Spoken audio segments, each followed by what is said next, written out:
आला होता की एक शिक्षक आहे ज्या जिल्हा परिषद शाळा लोणीगवळी येथे कामावर आहे.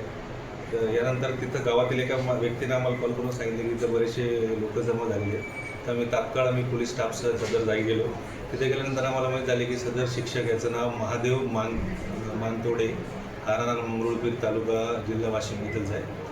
याने काही म्हणजे पीडित मुलींना त्याने अश्लील चाळे करून त्यांना त्रास दिलेला होता. याबद्दल लोकांनी रोष म्हणून तिथं जमा झालेले होते. त्यानंतर आपण पोलीस स्टाफच्या मदतीने त्यांना ताब्यात घेऊन पोलिसांना आणलेले आणि यामध्ये फिर्यादी यांच्या तक्रारीवरून आपण गुन्हा दाखल केलेला आहे. फिर्यादी यांनी दिलेल्या तक्रारीवरून आपण 104/2026 यामध्ये BNAचे कलम 74, 75, 78, 352 आणि पोक्सोचे 8 धारा कलमानुसार गुन्हा दाखल करण्यात आलेला आहे. यामध्ये आरोपी आमच्या ताब्यात आहे. तपास PSI पवार साहेब स्वतः करत आहे आणि माननीय SDP साहेब आणि तसंच यामध्ये आम्ही स्वतः लक्ष देऊन यामध्ये बाकीचे पुरावे साक्षीदार घेतो.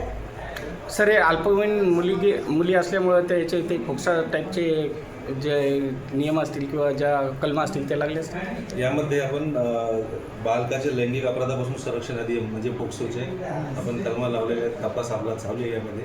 आपण यामध्ये अजूनही साक्षीदार यामध्ये बघणारे साक्षीदार तपासून यामध्ये योग्य तो तपास करतो. सध्या त्याच्यावर अजून तपास पुढील तपास बाकीच चालूच आहे. गुन्हा दाखल झालेला आहे. यामध्ये आपण तपास करत आहोत.